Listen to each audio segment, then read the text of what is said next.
have a look. Ladies and gentlemen, my name is Toki.MORI, the ghost living inside your machine, and I'm here to have a look at Recyclic. This is a trash sorting game, which might not sound so good at first, however, I do assure you is a little bit more interesting than it seems. Now, this was developed and published by Shellscrape Games, and from what I can find, they are a solo dev, and this is their only published game currently. This was released in December of last year, and I was very intrigued by this game, because from what they have on the Steam page, it appears to be very reminiscent of Papers, Please, which I think is probably one of my favorite indie games of all time. Extremely addicting, very, very cool and unique, with a very good story, surprisingly good story for like the style of game that it is. But this is another sort of job type game where you're trying to follow complex instructions and keep things sorted. You go home at the end of the day, repeat ad infinitum. And I was really interested in seeing how they would differentiate this game from Papers, Please, because the basics of the game appear very similar, but they're two very different topics. One of them is obviously, you know, very political border guard. This is a recycling plant. So that's one of the things that drew me to this game, was not just the similarities to Papers, Please, but what differences they would have in this game. Now, let's start by jumping into the options menu. So we actually have a very interesting control scheme here. The game is played purely with the mouse. Well, not purely with the mouse. There are a few hotkeys that you can eventually unlock. But it's primarily done with the mouse. You pick things up and you put them down. So what they've done here is really interesting. The menu is navigable using only the mouse to pick up and drop UI elements into the box in the center, which I thought was really cool and unique. So let's jump into the options menu. Now, the cool and unique control scheme for the menu instantly obliterated by an extremely sparse options menu. This is a 2D game, however, I do think there are a few things about this options menu that annoys me. First of all, the volume slider feels terrible, at least to me personally. The default volume is 5, and that's the maximum you can go to. It goes from 0 to 5. The default volume is 5. It is extremely loud when you boot up this game, let me tell you. It feels very, very loud, and the jumps between volume settings are so huge. I much prefer when there's an actual volume slider, and you can get very granular with the actual volume change. You can turn music on or off. I would prefer if they had multiple volume sliders for music and sound effects. There's ambient sound, and that's about it. There's full screen on or off. There's no resolution options. You can adjust the size of the window, but I usually prefer if there are some preset resolution options. Now, one thing about this game in terms of the sound effects and volume. So you hear we have this music on the main menu. However, once we go into the game, there actually is no music whatsoever. I don't know if it's a bug or something, or if that's intended, but when we actually get into the game, there's zero music. There's only ambient sound. So the sound options feel very weird, because you have the volume slider, you have music on or off, and you have ambient sound on or off, but everything is sort of it's sort of disparate in that we only have music on the menu, which is extremely loud, and then you get into the game and it's only ambient sounds. It's very, very weird, very bizarre. But let's start by, we're actually going to jump into a new game because I've beaten the game, and I want to show you the game from the beginning. Now, you play as a person working at a recycling recycling plant. That's what it is. You work at a recycling plant. Now, every single day you have a hunger bar and you have a sort of mood bar that can be adjusted basically just using food. I don't know if there's anything that actually affects that. But you have a couple of different stats that you have to keep track of. You have your hunger, you have your mood, And you have rent, which costs money. So over the course, as you play the game, each day you go to the recycling plant, you do your job, and then based on how successful you are, you get a certain amount of money, and you need to sort of try to do as good as possible in order to have enough money to A, pay for rent, it's mandatory to pay for rent every week. I actually don't know what happens if you don't pay for rent, because I think that this game is weirdly easy. I'll explain a little bit more later, but I've never actually ended up running out of money for rent. Yeah, we also have to manage our mood and our hunger. So in order to do that, we need to order food here. And there's a whole bunch of things. They all cost different amounts of money. They all give you different effects. They have different effects on your hunger. They have different effects on your mood. And so this game wants you to sort of try to balance resources. They want you to balance money with how much food you need so you can try to stay as full as possible. Because if you're more hungry during work hours, then it'll lower your mood. And if you have a lower mood, it means you have a shorter shift. So they want you to sort of balance your money with rent, with food. And I found that I actually don't think it matters. Not in that there's no mechanical point to it, but in that I feel like it's not balanced very well. And you'll see what I mean in a little bit. But for now, we're going to just start by ordering food. Because I don't think the money is balanced well, what I did during my playthrough is I just bought a whole bunch of things and put them in the fridge. You can store food in the fridge and you'll be able to eat it again the next day. I actually don't know what happens if you just leave food out on the counter, but you can store food in the fridge so you can eat them the next day.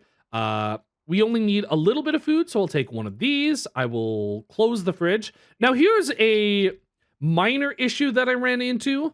When you first start the game, the only way you know you can interact with things is by hovering over them, and then they sort of turn translucent for a second.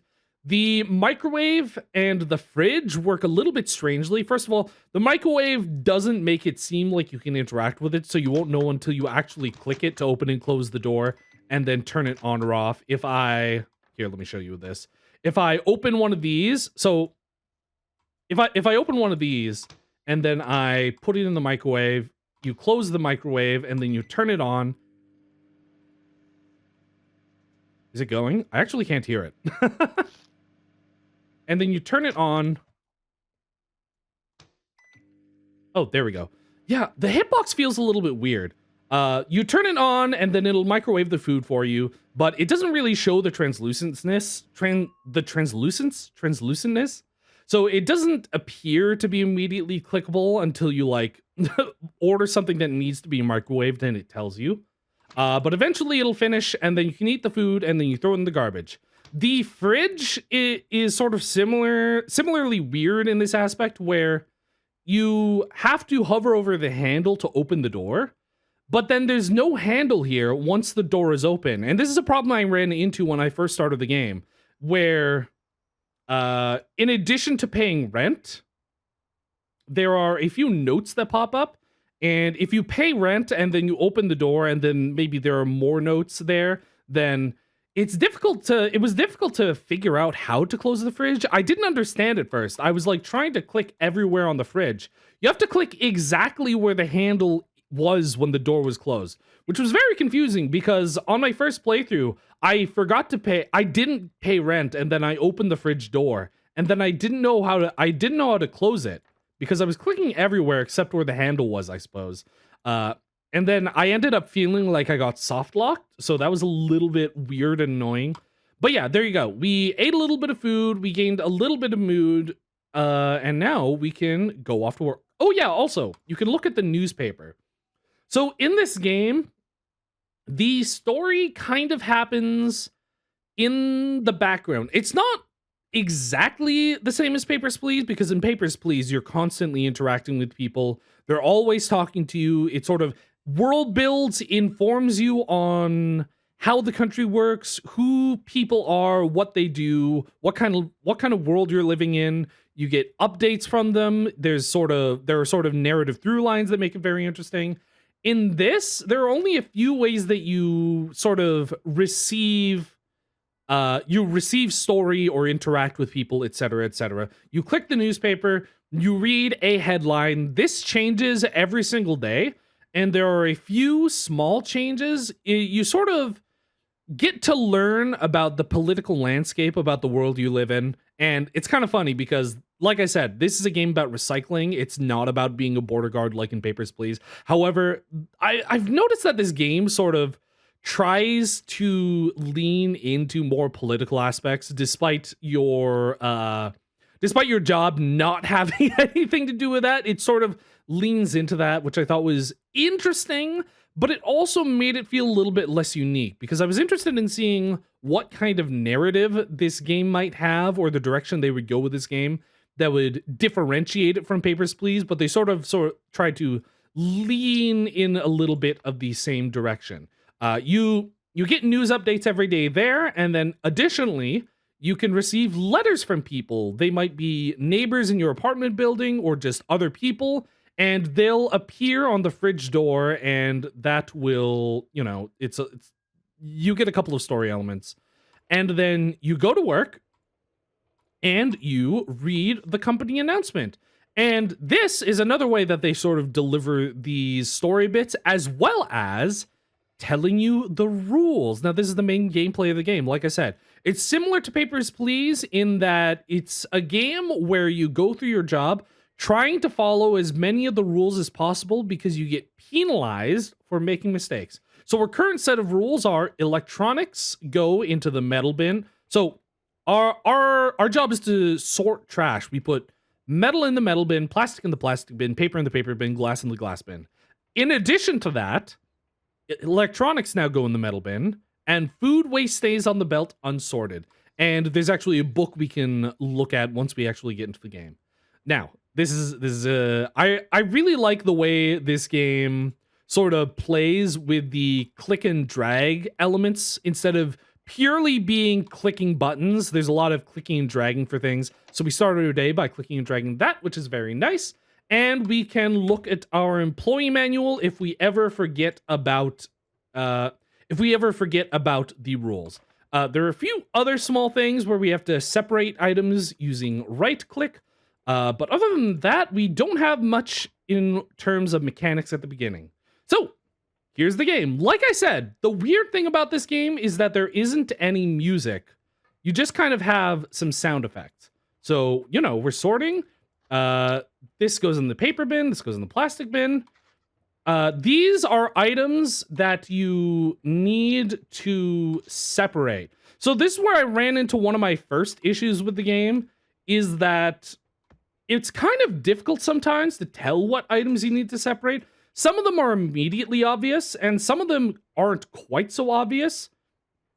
For instance, these ones seem obvious because they're, it's a container with a lid, and you have to separate those into multiple items. Let me just separate a couple of these while we wait.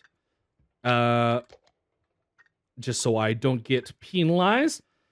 But something like this, where it's an open tuna can, you don't immediately think that's something that you have to separate, right? It turns out you have to peel the label off. Which I guess makes sense. There are some things in real life where you have to peel the label off, and there's some things where you don't have to. For instance, this glass thing, it has a label on it, but you don't have to peel the label off. And I think sometimes it's not quite so clear what material some things are made of, because a lot of things make a sound when you pick them up, and it's kind of weird because I think sometimes you can't tell quite so well what material it's made out of. For instance, this thing, this was a container that I separated into a plastic lid and this bottom piece. However, because some things in this game feel extremely difficult to discern what they're made of, it's like, oh, this is a container. All of the containers we've seen so far have been plastic. So obviously we have a plastic lid and we have a plastic bottom. Nope, turns out that's actually paper.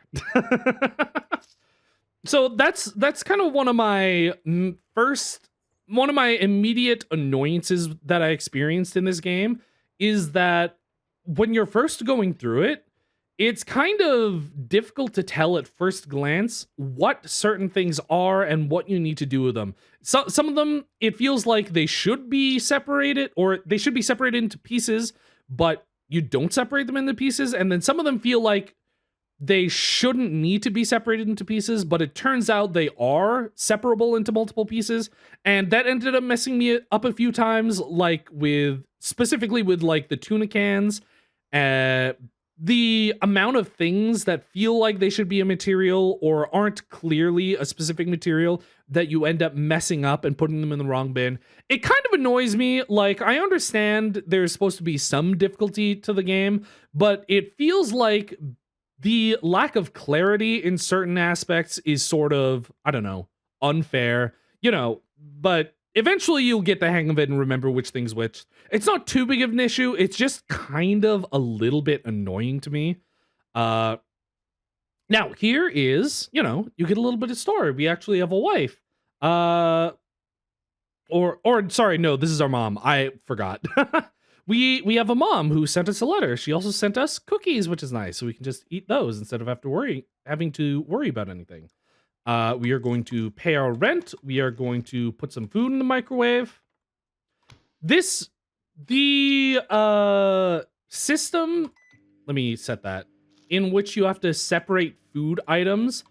When I first started, I thought it was interesting because I was wondering what the importance of that was, because I think going into this game, what I was imagining this game was going to be was more of an educational sort of game where they wanted to teach you the importance of separating your recycling and what certain things you might or might not need to separate. So it's like, oh, when you're doing the food, they force you to separate items into parts and then you have to throw them away. And I was wondering what impact that would have on the rest of the game. Maybe it's like, oh, well, because it's so easy for me to get whatever food I want and eat it, maybe whatever parts the food had that you would have to throw away would have an impact on the game. And maybe in addition to balancing money and hunger and mood and rent and stuff like that, maybe you also want to try to manage which specific foods you get. Maybe you want to manage getting healthier foods that don't actually have plastic waste or more organic. Maybe like, because you can eat a whole cucumber, or you can eat a banana with a peel, or you can eat cookies with plastic, or you can eat these skewers that have like 3 parts to them. And I thought that was going to be more important in the game. It turns out it isn't really. It doesn't affect anything at all. There's no point to it other than aesthetic, which I do appreciate. I like when there's a little bit of polish. It feels good to drag things around and take them apart. I do think that's fun. However, because, like I said, it feels really, really easy to manage your hunger and your mood and money. Like, I have money and I have a full stock of food. I don't really have anything to worry about right now. And you just eat the food, you throw the stuff away. I feel like that would be an interesting additional component to add, just sort of trying to manage the waste you have and trying not to, destroy the environment and that, because I was initially under the impression this was an educational game. But it kind of doesn't, and that's a little bit disappointing. Now, here's an additional mechanic that they add into the game. This is very similar to Papers, Please, where as you progress in Papers, Please, you get additional things. You get like tools that allow you to do certain actions. So for instance, in this game, we have a crusher, and this is to crush cans, as the employee announcement says. You have to crush large tins. And you unlock a couple of these tools, and eventually you can also unlock the ability to use hotkeys. So instead of having to go all the way to the tool, I'll show you in a second. Instead of having to go all the way to the tool, this doesn't have a hotkey, but there are a few tools you get on your desk that, like, imagine these are tools.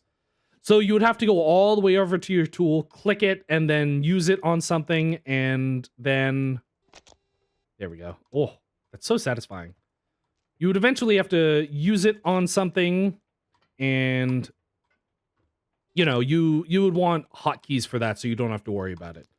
Now that we have the crusher, we also have to crush cans, because if you try to put these cans into the metal bin, it'll penalize you. One thing that kind of annoyed me, I don't know if we're going to see it in this round, but I think it's actually, this again leads into my clarity issue, where it's not super clear whether or not something needs to be crushed. Sometimes it's obvious, like, oh, it's a can, it needs to be crushed, right? We have these big tin cans that need to be crushed. This is also kind of an interesting aspect of it, is that they don't crush right away. Sometimes you have to try to crush them multiple times. This needs to be split into pieces. But there are a couple of specific types of cans in this game where you specifically don't need to crush them, and that really confused me for a long time. Or not for a long time, but for a little bit until I eventually got the memo. But there are some specific type of cans. This is plastic, right? Yeah, okay. There are some specific types of cans that you do not need to crush at all. And that, again, that really annoys me because it's not super clear. And you end up just getting penalized for no reason. Here's another one of those clarity issues where I get annoyed, is that if you look at these two tubes that I put on my desk, these are both tubes, but it wasn't clear to me during my my first time playing this game, what material they were made out of. They look very similar. They're both tubes. I was under the impression that they were both cardboard tubes, but apparently this one is a cardboard tube and this one is like a PVC piping, but I thought because it was the same size and shape as the cardboard tube, I thought it was the same thing, or the same type of material. Whoops, I wasn't paying attention. That's my bad. Now, here's actually a really good example. Oh, actually, here's something cool. Here's a good example. This type of can, it needs to be separated, but you can't crush it. So when I try to put it here, I can't crush it. You just need to put it in there wholesale. Here's a cool mechanic. If you ever find anything... Oh, did I mess that up?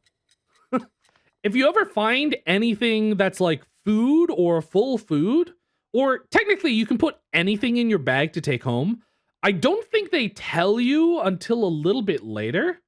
This is our neighbor. Oh, he gave us something. Okay, here. I don't think they tell you until a little bit later, but you can actually take things from the conveyor belt and bring them home with you. When I initially played through the game, I thought there was going to be some sort of relevant punishment or sort of balancing act you would have to do where it's like, oh, maybe there's something you need to take home. Because obviously when you're first playing the game, it feels like you need to try really hard to balance the amount of cash you have with your hunger. But like you can see here, on my first week, I had $32. And by week 3, I already have almost $300.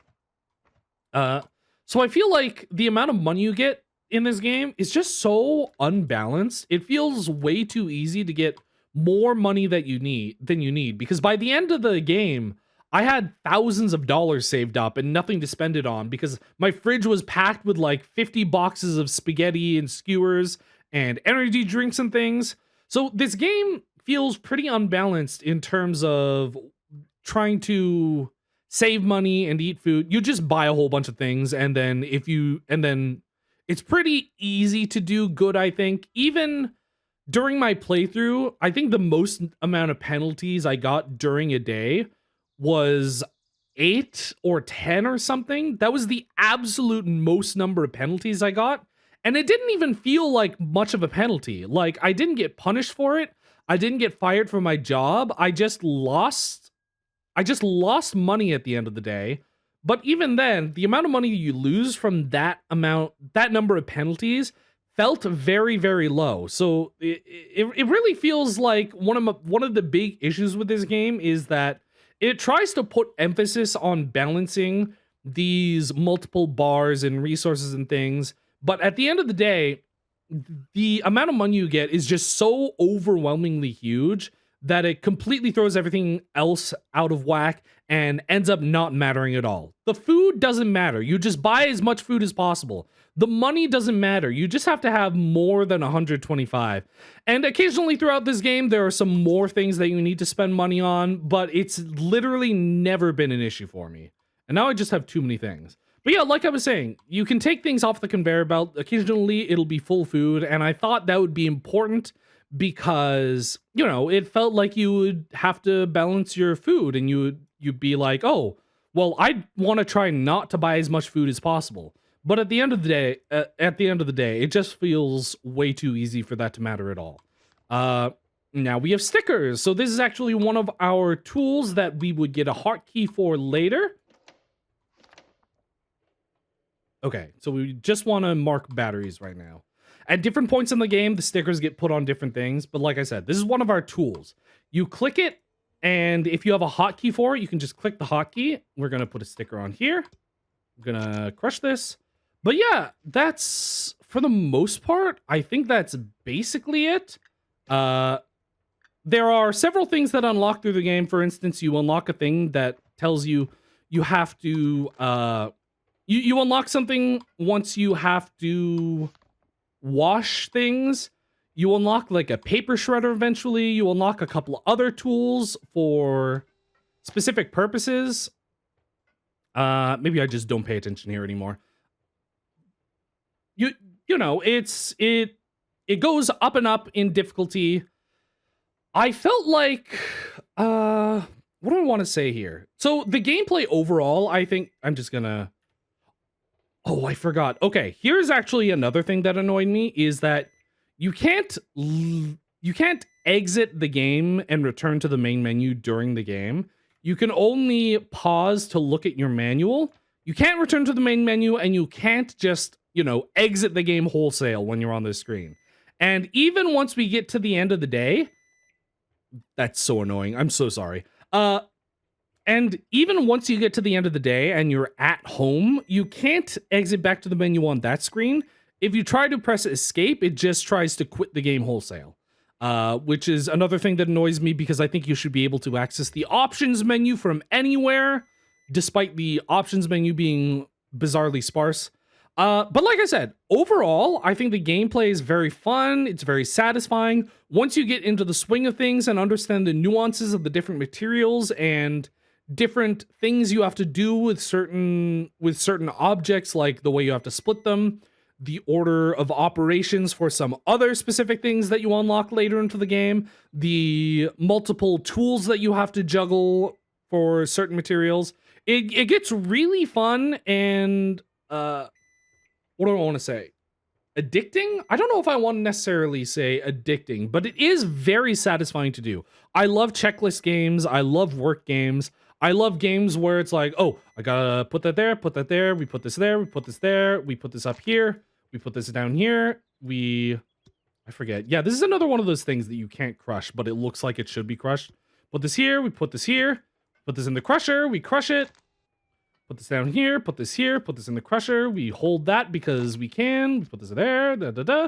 I love games like this. I think it has an overall very fun and satisfying gameplay loop.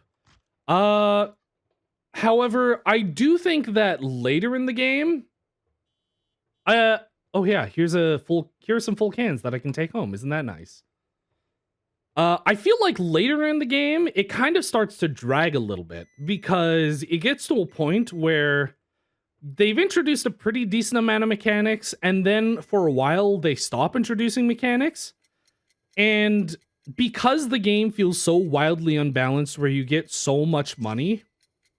Yeah, so here's like this is I had 35 mistakes. And I ended up with $16, except I still have like $200 from last time. So it's like, even though I went an entire day making mistakes, I still have a lot of money. And the only thing that did was negate the money I would have made. But like, if you're decently on point and you get even half the amount of things there, you still get a pretty good amount of money. So it just feels like that's completely unbalanced. But like I said, when you get later into the game, it feels like it sort of drags a bit because they eventually stop introducing mechanics. And because you have so much money, you have all of the things unlocked. You've already paid for them, and you just sort of build up the requisition points. I wish I could go back. So it eventually gets to a point where you're just kind of doing the same thing over and over again, and they aren't really introducing new story elements, and they aren't introducing new mechanics, and it does that for a really long time until you get like close to the end where they consider it near the end of the story and they start introducing a couple new things. I think that one of my main criticisms about the actual gameplay portion of the game, other than the fact that it's very easy to balance your resources, is that they do introduce a couple interesting mechanics and rules, but I don't think they do it enough. I don't think they swap the rules around enough. At the beginning of the game, it's basically just introducing new rules and then new rules and then new rules. And then it gets to a point where you have all the rules introduced, you have all the tools, and then they only occasionally add a new rule. But the times that they have added a new rule at that point in the mid game, they eventually go back and reverse the rule. And it ends up just not being as interesting, or there doesn't end up being an interesting variety of different kinds of rules being introduced as I think I would have liked. I think that is probably my main criticism of the game, because I do think the main gameplay loop is very strong, very satisfying. But other than that, that's basically the game. Oh yeah, actually, in terms of the story, I don't know if I'm gonna get to show you. I'm just gonna clock in for the day and hopefully we get there. But yeah, this is another tool that we have. We have to shred paper. This was very annoying to use when I first got it because you have to turn it a specific way. I'm not gonna bother with this. I'm just gonna let it go. Because you can't spin it counterclockwise. You have to spin it clockwise. But eventually, as we progress through the game, we get notes from people, and those people request that we help them out with certain things. They say, oh, I need batteries, or oh, I need oranges. And to me, this game, I think it actually has multiple endings. I think it has multiple endings depending on certain choices you make. But it felt like there weren't enough choices in this game, over the course of this game, to make it feel meaningful. It didn't feel some of the choices you make early in the game are like, oh, the company is like, oh, somebody's not properly recycling and we have to report them or something. I forget what it was specifically. And it didn't feel like whether or not I reported them was a meaningful choice. It didn't feel like with a lot of the person asks you for something, it didn't feel like they had a meaningful impact on the game, whether or not you fulfilled the request. Because there were a couple of times where it was like, oh, I keep forgetting to put a thing in my bag during the game, and eventually the request goes away, and it's like, okay, well, I guess it didn't matter. And then sometimes it's like, oh, I fulfilled this person's request, and they gave me a note, which is nice. It didn't feel like it built the world in a meaningful way. It didn't feel like it had a meaningful result. It was just an additional thing for you to do. In addition to that, the story with the newspapers, as well as a couple of the requests, feels very derivative of Papers, Please. So it kind of gets into elements of the real world and things revolving around the government. I don't necessarily want to spoil because a story does exist, even though I don't think it's particularly big in depth, and I do think it is a little bit derivative of Papers, Please. What I was interested in this game was I was excited to see how it differed from Papers, Please, but the story feels very, government control, a lot of people are in poverty, there's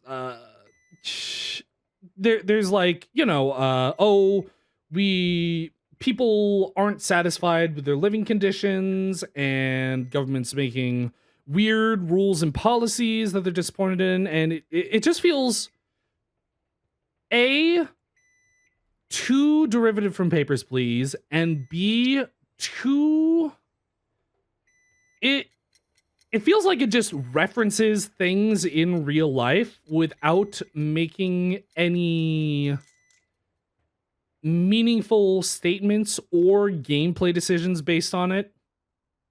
But also, like you saw there, we got punished big time. It took us not doing our job at all for us to actually go negative. But we still have a couple of things saved up, so let's eat.